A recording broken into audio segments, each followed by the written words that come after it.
Good morning and welcome to today's webinar, Reframing Evaluation, a Better Path to Understanding Your Impact. My name is Severia and I'm the Communications Manager for Transforming Youth Outdoors, also known as TYO. For those of you who are new to us, TYO is created to scale the impact of outdoor youth development and transform the lives of youth by providing best practices, tools, and support to individuals and organizations working with youth in the outdoors. We are a free technology platform that enables those in the field of outdoor youth programming to learn, share, network, and build upon your successes.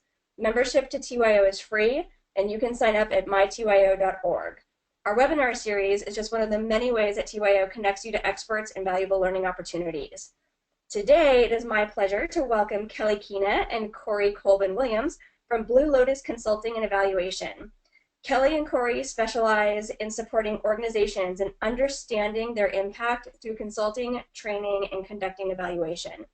We are also excited to announce that Kelly and Corrie will be moderating our program evaluation gathering on TYO. So after the webinar, as a member of the program evaluation gathering, you'll be able to ask Kelly and Corrie additional questions, connect with your peers, and get additional program evaluation resources. The program evaluation gathering is free, just like TYO. You just need to join to become a member. Kelly and Corrie, thanks for joining us today.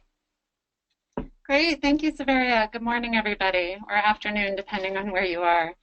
We want to say thank you so much to TYO for hosting this conversation today and starting off the conversation on the gathering site. We are Blue Lotus, and we're located in Denver, Colorado. We are a unique evaluation partnership, and we specialize in nature-based learning and connections to the outdoors. The lotus symbolizes clarity that comes out of muddiness, and this is something that we see as the process of evaluation. So thanks for joining us. Evaluation is a really big topic, and what we're going to do today for our first webinar with TYO is really keep it at a bird's eye view. Severia mentioned the gathering that we're building on TYO that will be dedicated to evaluation, and we'll have lots of opportunities to drill down into the parts and pieces of the process of evaluation. So today we'll really be talking about what that process looks like. So just to give you some reference for the sounds of our voice, this is Kelly.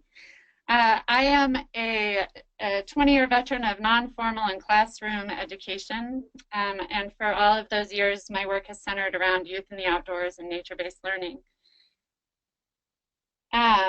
And this led to my own research interests in children's experiences in nature, where I fell in love with giving kids a chance to transmit their experiences and communicate them. And then I had the opportunity to do some national work and quickly saw where there are large gaps in program evaluation and a need to communicate the impact of the work that you are all doing in this field. My voice is Corrie Colvin-Williams. My background is in environmental resource management, and it was during my time as an environmental consultant that I really became interested in what motivates people to become environmental stewards. And so I began my research in nature-based learning and child nature experiences, where I explored how we develop care and concern for the natural world and ultimately what leads to an environmental identity.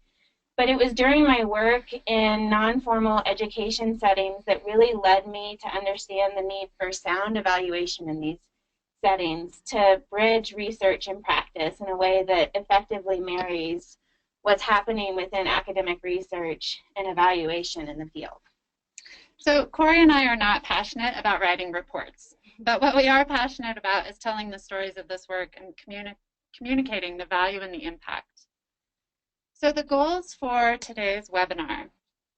What we hope to do today is break down the process of evaluation, and this may be an introduction to that process for you, and that's great.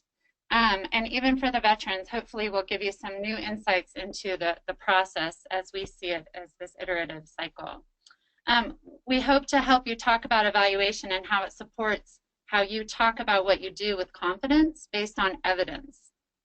We want to talk about evaluative thinking, and that's this idea of making evaluation part of everyday practice and making it less of this four-letter word that, and more of a shared thinking strategy. And we want to give examples of some organizations we're working with to help contextualize the process for you all. So why evaluate? It's really to build an understanding of what is working and what is not working within your organization, and then taking that understanding and making changes based on this new knowledge. So really, are you achieving your mission? How do you know that you're doing this? Is it largely based on a gut instinct? Is it solely based on numbers and your organization's budget? And then how is your mission being communicated to the outside world? A lot of programs hope to garner ongoing support from outside the organization, and evaluation is an effective and important way to do that. But what it also does is it builds professionalism within the field with evidence of what's working and what's not. Some of you may be familiar with the term collective impact, and more broadly, what that means is when we start to build an understanding both individually and collectively among our organizations, we begin to understand what's happening in these spaces and why it's so important to not just children and youth, but to humans, really. And, you know, it helps you understand your program's impact, which ultimately helps you tell your story. So real quick, we want to get a pulse on who is here today with us during this webinar, and trying to understand who is doing what currently when it comes to evaluation. So if you can use the little side question box and enter in briefly what it is that you do currently when it comes to evaluation. Maybe it's surveys, interviews, something else. Maybe you're really new to this space and this is your first exposure and experience with evaluation through this webinar.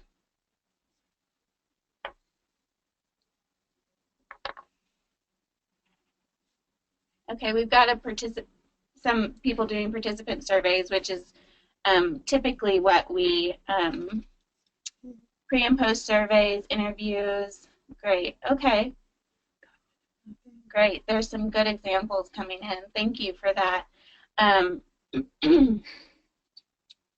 And if you have questions throughout this webinar of based on what you're doing in evaluation or why you're doing evaluation, go ahead and jot those down. You can enter them into the question box here, and we can work to address those in the Q&A. But as Severia mentioned, we will have the TYO evaluation gathering space to continue this conversation beyond today's webinar.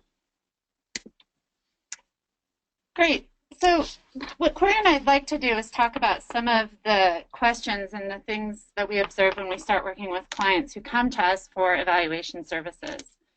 One of the things that we notice is the tendency is to go right to a tool. When we did a series of workshops, we offered a planning workshop that had 0 participants, and then a tools workshop that was full. And we noticed this pattern in a lot of conversations that we have. And what we see from that, it's not a terrible thing to do, but what we see happen is that the tool may or may not be giving you answers to what the questions that you're looking for. Another thing that we see is a filing cabinet full of surveys from past programs and past years that's stuffed full in the corner. What this tells us is that there might not be buy-in to the evaluation process, and it indicates that it might have a dead end, that there might be one place where the surveys go and that's where they stay without a lot of feedback into the organization. Another thing that we have noticed is that evaluation could be considered as either an afterthought or at the end of a project when the funding report is due. Evaluation is sometimes viewed as a linear process, but what we want to uncover today is that it's actually an iterative and cyclical process. That's a hard word to say today. And then the other thing that we have noticed is that evaluation tends to be 10 to 20% of one person's job description or responsibilities, and with little buy-in or commitment from the rest of the organization. So when we talk about reframing evaluation today, we want to just keep talking about this process of evaluation as a cycle, that it's embedded within projects and programs. So the process of planning lays out a roadmap. Then there's implementation, where we conduct the evaluation, and then we utilize the evaluation in order to feed back into the planning, but also give us information about the programs that we are doing. So when we see this as an embedded process, we create a culture of evaluative thinking. This implants evaluation as a shared thinking strategy for programs and for the entire organization. When evaluation is seen in this way, it can reduce the burden on one staff member and create stimulating conversations throughout the organization. So let's look at this process a little bit more fine-grained and think about what it looks like from a practical perspective. So we'll spend the rest of our time today building understanding of the pieces that make up this process. Evaluation starts with what you already have, with your vision, mission, and strategic goals. From there, you articulate your theory of change, which we'll define in just a moment, and from there you build out a logic model. Using these structures, you make a plan, and that's your roadmap. Once you have these structures in place, that's when the evaluation begins. That's when we start to collect and gather and look at feedback. The process is iterative and cyclical, as we've said a few times. You can tell we're trying to hammer that in. It's an ongoing process. It's a tool within your program to not only help you tell your story, but help improve your program from the inside out. As a side note, this graphic and sidebar will appear on the rest of the slides, and they will help orient you to where we are in the process. So let's start with a theory of change. Simply put, a theory of change is what you believe your story to be, and quite possibly the reason that your program exists. The storyline goes like this. When we do this activity with these resources, for these participants or audiences, we expect this to happen. This is a really good exercise for everyone involved in your organization, and it helps align the purpose and outcomes of your program. And Transforming Youth Outdoors has some really great resources on their website currently for helping you articulate a theory of change. So from your theory of change, we dial down a little bit more into the storyline that emerges, and we add the details of your program, and this is called the logic model. So let me briefly say that for the rest of the webinar, we could do a full series of webinars on each slide, and we understand that. But again, to remind everybody, we're staying at a bird's eye view today, so we can really get through the entire process. And so what we'd like to do is talk about logic models very briefly. And we're using an example of a client that we work with called Calwood. They're a long-standing program that brings teachers and students to the mountains of Colorado in order to connect them to the natural world and make their classroom learning relevant. And oftentimes the students that come to this program are spending the night in the mountains for the very first time. So we'll use their storyline for our purposes today, of course, with their permission.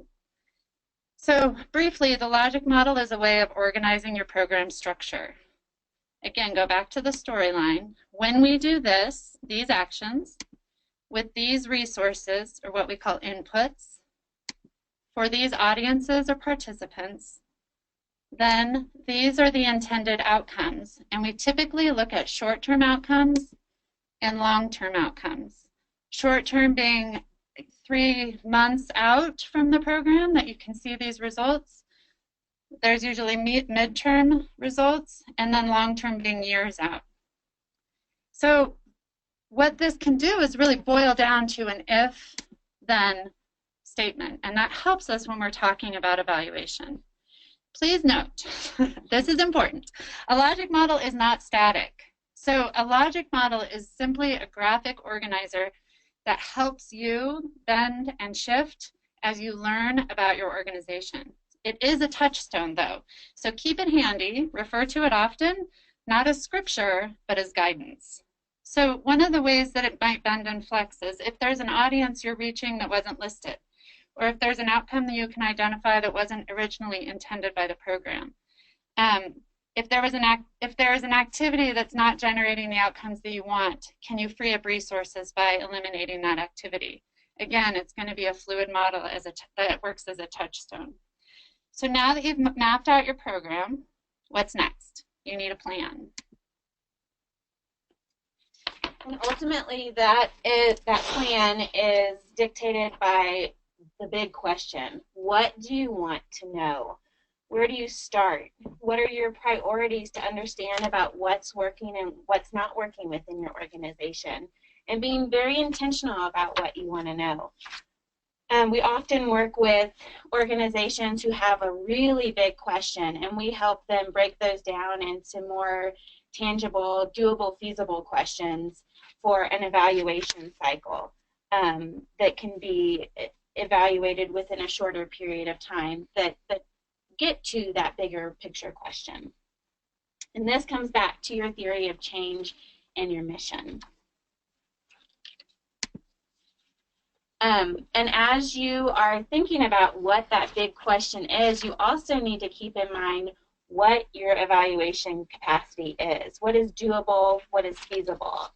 And so think about who within your organization is responsible for evaluation. Is there an evaluation culture within your organization? Is it one person's time percentage, or is evaluation a part of everyone's job? What resources are available to you via training, tools, funding, technology? And then ultimately, do you feel supported in your evaluation efforts? This is an underlying issue within an organization's evaluation capacity, is the extent to which people within the organization who are charged with conducting evaluation have the support from their supervisors or executive directors or their board to conduct the kind of evaluation that they need to conduct. So are you encouraged to attend evaluation trainings and workshops to increase your understanding?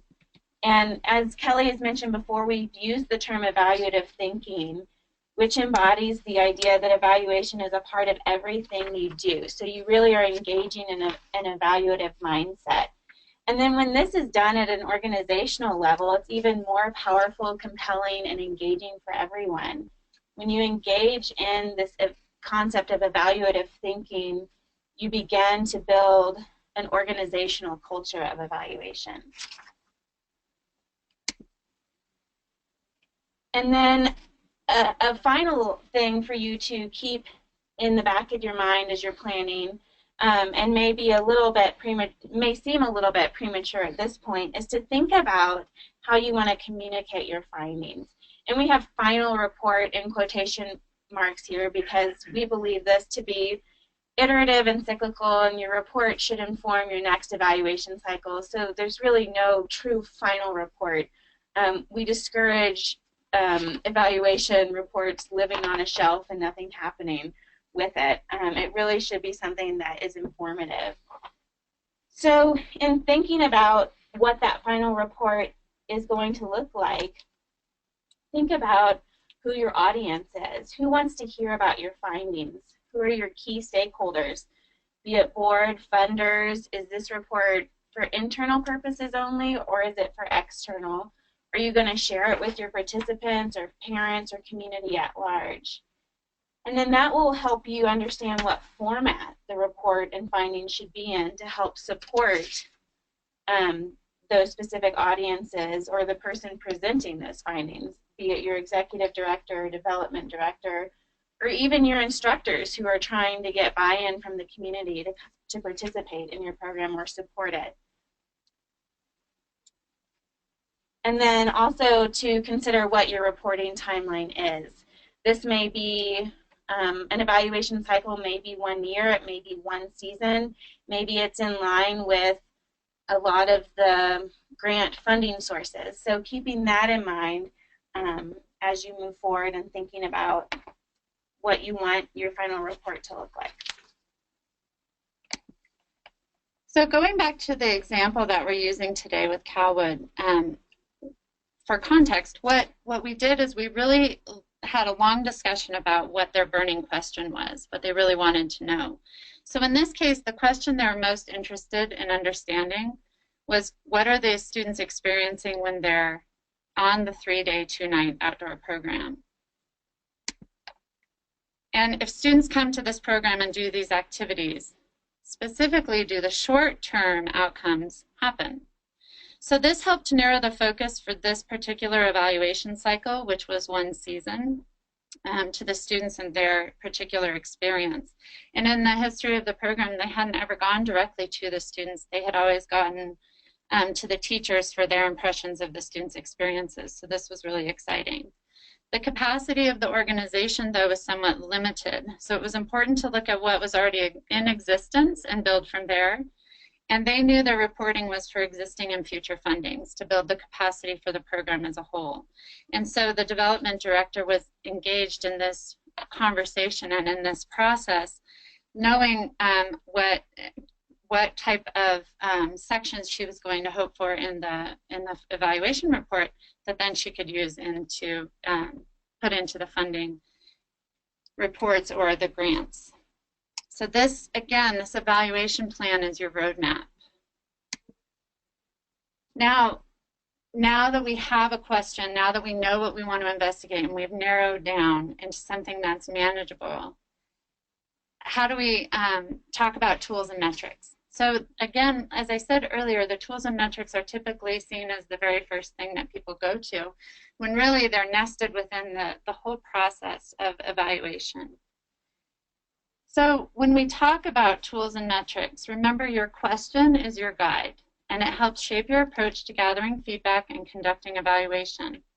So will quantitative information provide answers to your question? Evidence such as numbers of participants, hours of contact, frequency of participation. And there are other quantitative ways to capture what's happening, and there are many of them mentioned over in the comments section and what people are already doing. And will qualitative information answer your question? So will you find, or can you find, evidence that supports the richness of the experience, the qualities of those contact hours, the richness of what happens when there's frequency of participation? The answer often is yes, and. So when both are done with rigor and consistency being the key in the data collection, they're both giving the organization really good feedback for what's happening in that space. And we encourage you to think about both, especially in our field. So for the next few slides, what we'd like to do is give you some examples of tools that have been used, that we see used frequently. Again, this is stuff of entire webinars. So our intention here is to just show you a range of what is offered as far as tools, knowing that there are many more out there that you can use to answer your question. So if we go back to the logic model as a touchstone, the tools are really what bridges the if and the then. So the evaluation tools are how we find out if this happens, then this happens. So we always put them right in the middle. For this organization, they had already looked at teachers, as I said before, and were talking to teachers. And so what they wanted to know was what students were experiencing. And after we looked at their intended outcomes, we knew that the short-term outcomes would be easier to understand first, and that the short-term outcomes could be answered by talking directly to the students. So the tool that was selected in this instance was a focus group. The program coordinator did 5 to 10 minute focus groups when the students arrived on the first day, and then gathered those students on the last day, which is 3 days later, and had conversations with them and recorded what their impressions were, and then looked for patterns in the conversations, and looked if they were answering the questions about what they wanted the students' experiences to be, which really were about positive experiences. So they are currently piloting this tool, and they're already really enthusiastic about the feedback that they're getting. And I just want to say really quickly, we're getting some great questions coming through, and we're going to hold off on answering some of those until the end in our Q&A session. We'll save about 15 to 20 minutes for that time. And then also, again, that this is being recorded, so you'll receive a copy of the recording in the next couple of days. So in addition to focus groups, you can use a visual element you can add visual elements to see the experience through your participants' eyes, which can really be a powerful way of understanding what's happening in these spaces and places. This process is known as photo elicitation, and it combines participant-directed photography and follow-up interviews to explore why they took the photo that they did. And so this organization that used this tool wanted to understand, their big question was whether or not students were making a connection to the natural world and what learning, if any, was taking place. And so if you can't quite make out what this photo is, it's a photo of a bald eagle's nest through a viewing scope. And what the student said in his follow-up interview about this, which was a week later, he said, you know, I learned that a bald eagle could hear a mouse from one length of a football post to the other. I had no idea it could hear that well anyway. And so this photo captures what understanding the students were building within that real time. So students are building knowledge and understanding, and how that shifting in real time is a way to, photo elicitation is a way to capture that. And from the same student, he was able to talk about how much this trip meant to him, and when he was asked at the end whether or not he liked the field trip, he said, I didn't like it, I loved it. And hearing this feedback can be a really powerful way to help build understanding for what students and participants are taking away from their experience. And please keep in mind that this is not just one student randomly being handed a camera. This is a tool developed for their evaluation plan that included many students, many interviews, many photographs. An additional resource is to use instructor reports, instructor feedback about what's happening in the space.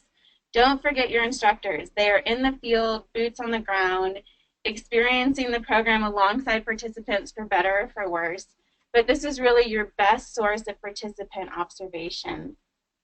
And this supports a concept that we call triangulation, and it gives you just additional insight and context for what is happening in the field. And it is a really good way to pair instructor feedback and understanding with student feedback, and then maybe parent feedback, for example, about what that experience was like. And then, of course, there are surveys, which many of you listed as using. And surveys are good for some questions, but not all. They're really good at capturing a lot of information from a lot of people because they're often relatively simple to administer.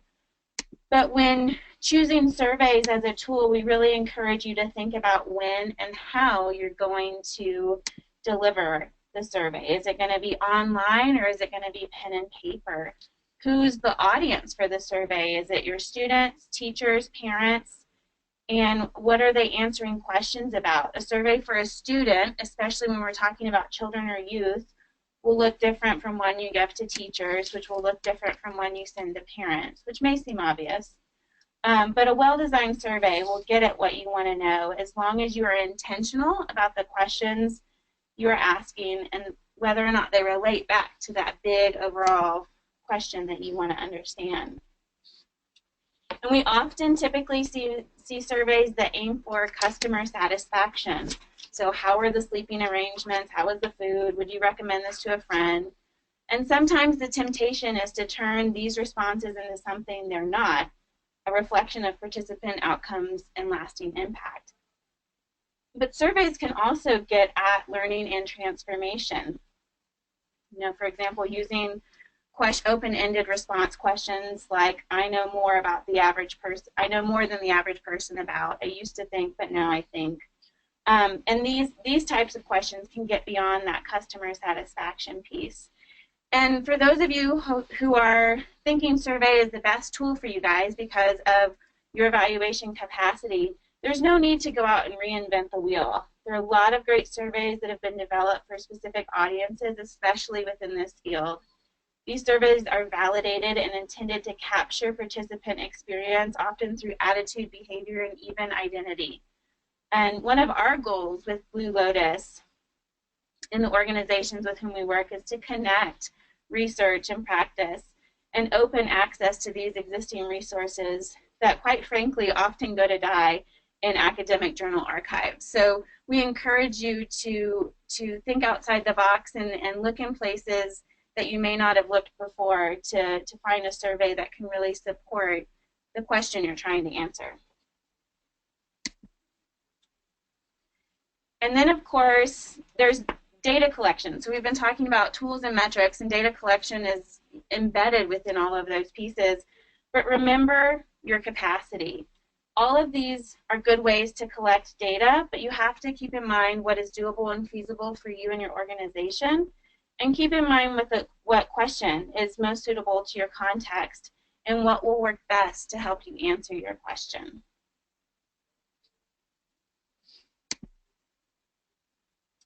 And so then after we've identified our questions, selected our tools, collected the data, now is the fun part. We get to kind of dive into the data and think through what kind of feedback we've been getting. And we won't go into too much depth today about analysis, but what we will say is that it's the meaning-making process where you make sense out of the tools and metrics you use to help gather the data, to help you answer or understand your question. And it's a necessary part of the evaluation process to look at the feedback. So don't think about shoving all of those surveys in at the end of your season into that file cabinet. Really, you want to go through those and really try and make sense of what's happening in these spaces.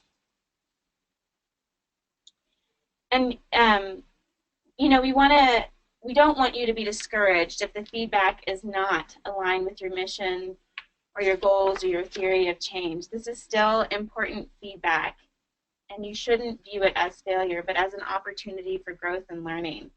As with most things in life, programs are certainly not static, and they change and evolve based on instructors, participants, executive directors, funding. And a very important component that Kelly and I have found in any evaluation endeavor is that you are open to the feedback you receive and what that feedback is telling you. Yes, it can be a humbling process, but in most cases it is incredibly rewarding and validating. So thinking about what to do with that feedback, you can often find leverage points for shifts and tweaks and adjustments. Sometimes they're significant, especially when the program is in its younger phases, but oftentimes they're minor. So one of our clients is a program that takes teachers to the Peruvian Amazon for professional development in STEM, tropical ecology, and cultural exchanges.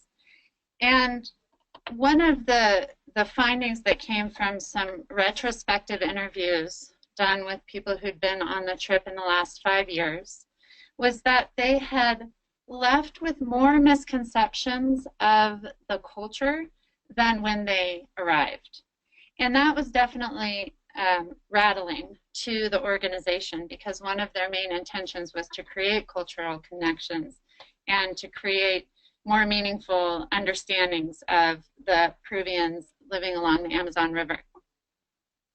So instead of walking away from it at that point, what they did was they faced it head on. They reframed some of the steps that were taken before the participants went into the communities. They reintroduced some different readings, and then they also offered some different types of debrief to the exchanges that they realized from the results hadn't been happening. And so what they found was an immediate difference in the perceptions from the participants in the year they made those changes from the results that they had gotten from participants in the past. And this is something that they'll keep looking for. But again, it was addressing those pieces head on, even though they rattled their cage a little bit. They understood that that was something that they really needed to take on. We don't see people run from their findings very often. We do see findings sometimes open up a whole new realm to the program and the organization that sometimes program staff didn't realize was even there. And so it's really exciting. It's an exciting process.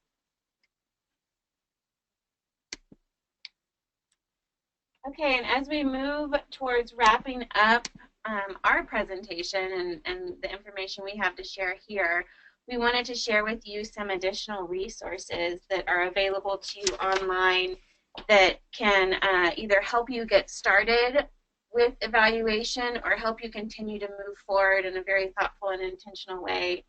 Of course, Transforming Youth Outdoors, as we mentioned earlier, has some great resources available on how to do evaluation and how to get started doing that. And then the evaluation gathering space, we encourage you to sign up for that so that we can keep this dialogue and conversation going. And then if you haven't already been exposed to it, the My Environmental Education Evaluation Resource Assistant is a resource out of the University of Michigan. It's a mouthful, MIRA.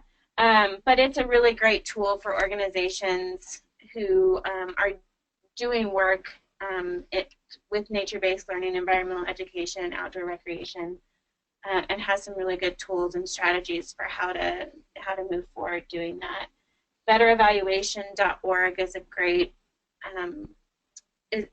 online resource as well. The primary target audience is for evaluators, but it has some very accessible information and definitions about how to move forward in conducting evaluation.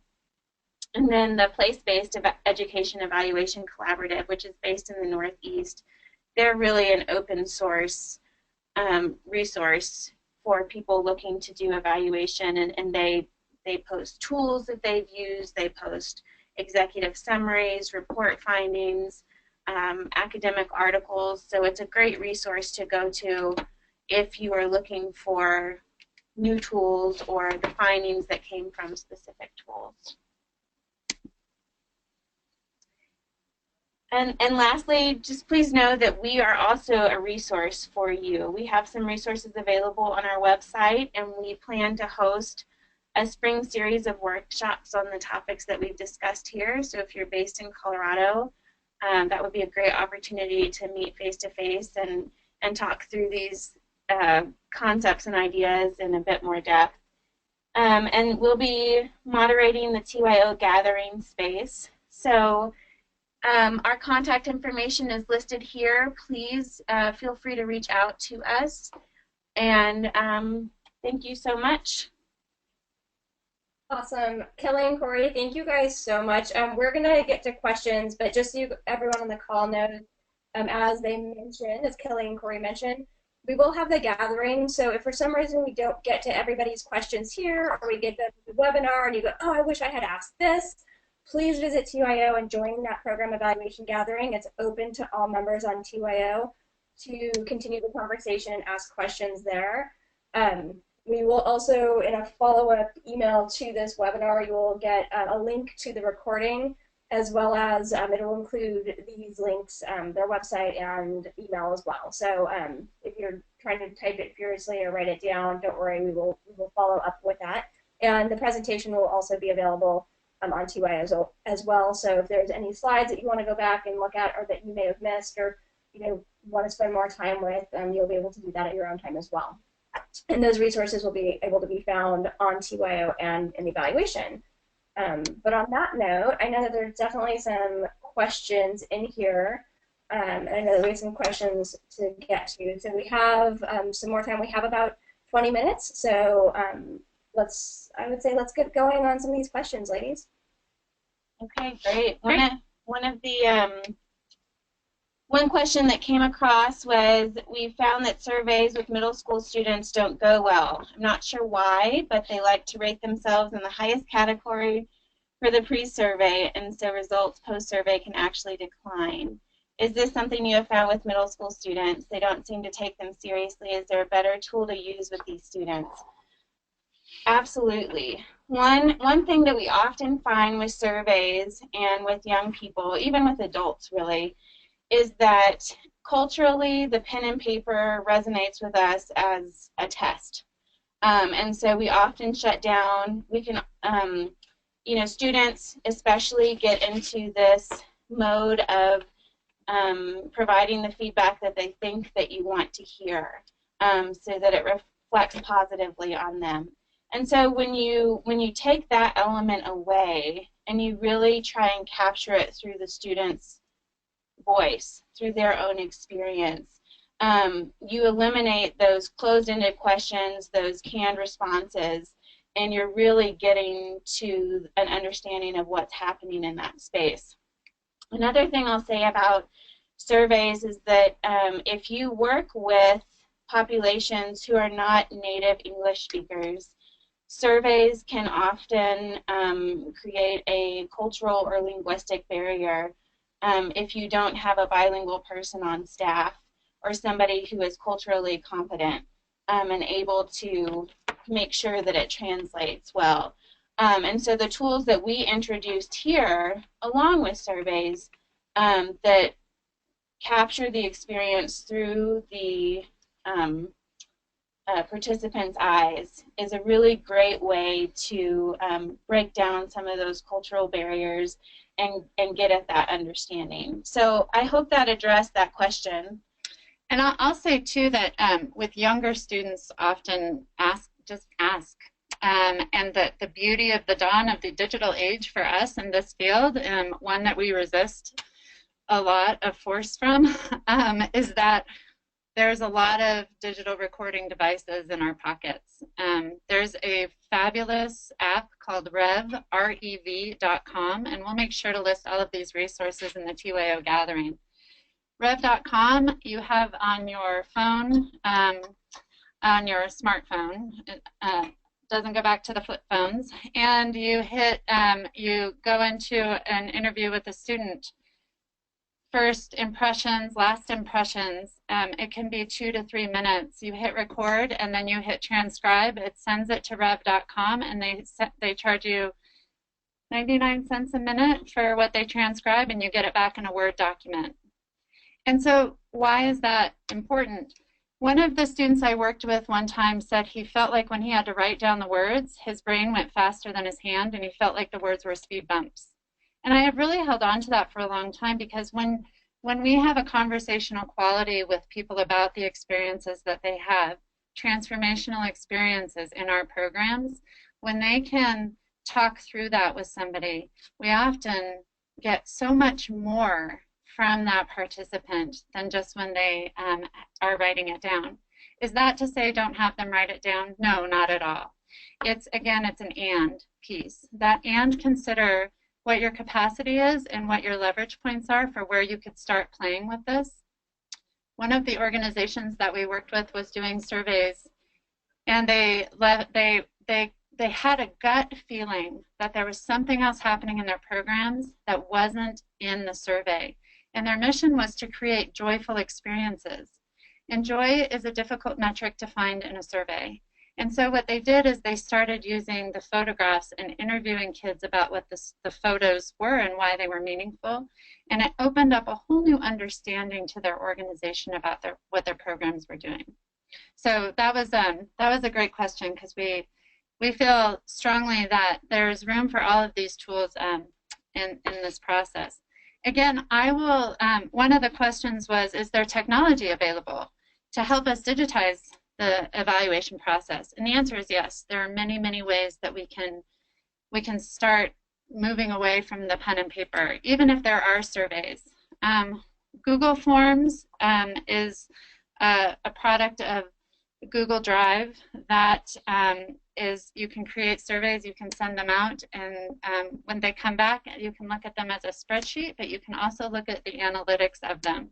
So it's a nice, quick and dirty way to look at percentages of who's answering what, but then you can also do short answers, so they have open-ended questions that they can put into these pieces. So what if you have surveys that you really want to understand and you're not sure what to do with them?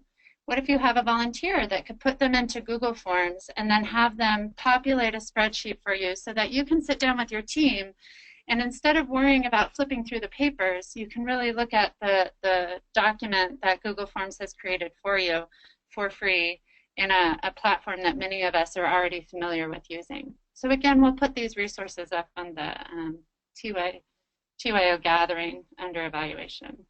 So we're trying to hit all the questions here. Got another one? There's one here talking about funders, so it's that reporting audience. You know, a lot of you, I would imagine, have multiple funders that you turn to help support your organization. And the question is, you know, we're expected to subscribe to the funder's evaluation expectations, which pulls us in multiple evaluation directions. So what are some kind of strategies for doing that? There is a big national initiative going on right now to help educate funders on what the field is doing, and so that we can really begin a conversation between funders and organizations to help each other communicate directly to, okay, this is our organization and this is what we do, and then funders can say, okay, this is what we're interested in doing, so that they began to speak the same language and there's not this disconnect between organizational mission goals and funding objectives and hopes and dreams. And so there's not really a direct resolution in terms of doing that, but what this process can help you do is identify, it can kind of help you put funders into buckets, okay? And a way to do that is to understand which funders are looking for what. Maybe some funders are looking for pure numbers. They want to see, you know, 50,000 kids get out into nature and connect to their local watershed. So all they care about is, or I shouldn't say all they care about, but a big important thing to them is that number counting. While another funder might be interested in academic performance, which is a little bit harder to kind of wrap our heads around. But it can help you be a bit more strategic by putting them into buckets and compartments, and then writing a report that has all of those pieces in there. So you're not writing, let's say, 10 different reports. You're writing a report that's going to satisfy all of those needs in an efficient and intentional way. Another way to do that is in your evaluation planning process. When you're really looking at the reason that we had the slide so early, what felt so premature about, you know, what is your report going to look like before you even know what you're going to gather, is you should have your development director or your executive director or whoever it is that's writing your grants at the table, because they have a good sense of what the multiple data points that funders are looking for. They have those, and typically we reapply to funders to continue to fund and support our programming. Oftentimes development directors, executive directors will have a relationship with those funders, and they'll have a really good sense of not how to steer the data, but at the end of this, what is it that they're hoping to see? One example is a client that we worked with. They brought the development person to the table, and she said there's a specific ask from this specific funder for videos. And so how can we start incorporating that? And that's a really big piece to have at the conversation around the planning, or very early in the evaluation planning process, because that is really going to help you think about what, now, again, the tools are really to answer your question, but when you get to that tools piece, can you use video so that you can then help the funder understand your program? So the evaluation planning process, we can't say enough about it. We actually have a blog that's coming out that's called Bringing Sexy Back, and it's all about evaluation planning, because that is our determination, is to make it sexy, and not even again, because I don't think it ever was.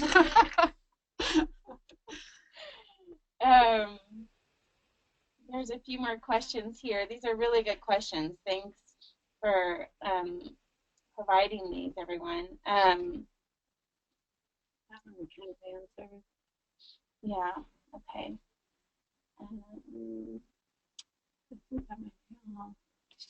You know, one thing we do want to say that for those of you thinking, well, crud, we've got all of these surveys shoved in the filing cabinet. We've been doing this for 20 years, and we know it's not the right thing, so should we just burn them all? We would discourage you from doing that initially. And, you know, it can be a very if you're able to carve out some time and space, maybe a week after your busy season, to go through those old surveys, whether or not you think they were collected or developed in the right way, but to understand what it is you were asking and what feedback you were receiving, and if it's helpful feedback. So, you know, just because you didn't necessarily have an evaluation plan guiding and shaping that process doesn't mean you need to throw out all of those old numbers. They can still be, or old evaluation tools, they can still provide helpful and valuable feedback to your organization. Oh, okay. And then last question is asking about how to track funded projects and a better way of understanding creating a baseline and tracking from there. The key to creating a baseline and tracking it is to have a protocol set up so that no matter who's tracking it and who's collecting the data, there's a step-by-step way of moving through that data collection so that you can feel confident that it was gathered consistently over the years. And you know, there are multiple ways of organizing that, but we feel very strongly that when, and this goes for all of the tools, that it's really important that there's a protocol, that there's a step-by-step that interns and volunteers and seasonal employees can pick this up and understand how you gathered that, how you gathered those data points. And so then you can look at changes over time. So that is important. I had another thought about that. Now it just left my head. Tracking. Oh, protocols for everything. I think I said that. To keep protocols, keep them consistent. And I think I lost my thought. So that's all I have to say about that. Well, thank you so much, everyone, for the really thoughtful questions, and we hope to continue this conversation in the gathering space. Awesome. Corrie and Kelly, thank you guys so much. That was very informative, very educational, and a lot of good stuff to move forward with. So thank you. That was an excellent webinar. And for everybody who's on the call, thank you so much for joining us today. We hope to see you on TYO and at our next webinar, and we hope that you all have a great week. Thanks so much for joining us. Thanks again, ladies. Thank you. Thanks.